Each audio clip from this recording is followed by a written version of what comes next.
예, 더불어민주당 총선 공약 코로나19 긴급재난지원금을 5월 안에 전 국민에게 지급하겠다는 것이었죠. 하지만 정부는 물론이고 야당까지 반대하고 나서 난항을 겪고 있습니다. 국회 취재기자 연결해 보겠습니다. 이준음 기자.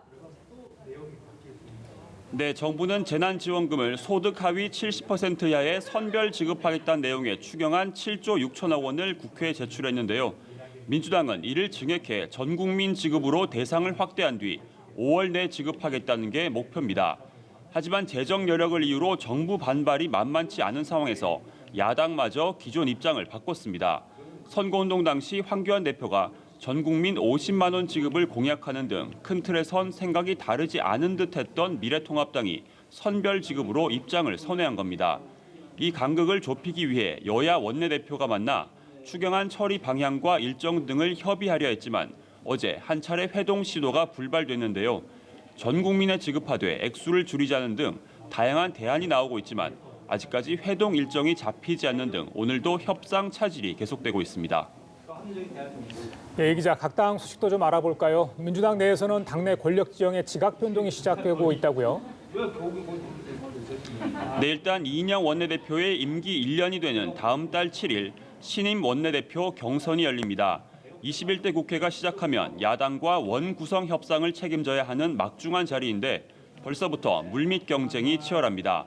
각각 4선과 3선이 되는 김태년, 전해철 의원은 물론 조종식 정책위 의장, 윤호중 사무총장 등 당 중진 10여 명이 출마를 저울질 중입니다. 차기 당권 주자도 관심인데요. 이미 출마를 결심한 것으로 알려진 송영길 의원과 우원식, 이인영 원내대표 등이 후보로 거론되고 있습니다.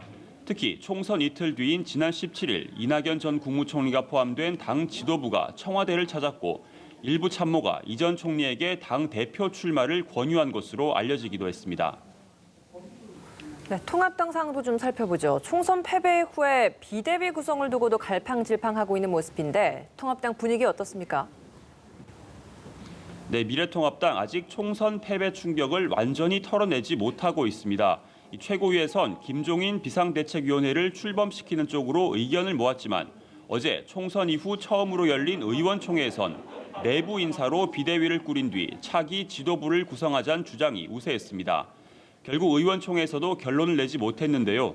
일단 이번 주에 새로 21대 국회로 들어올 당선자 대회를 열어 추가 논의하기로 했습니다. 당 일각에선 조기 전당대회나 80년대생 30대, 일명 830 세대를 전면에 내세워 혁신해야 한다는 목소리도 나오지만 당의 뜻이 하나로 모이지 못하며 혼란이 계속되는 모양새입니다. 지금까지 국회에서 전해드렸습니다.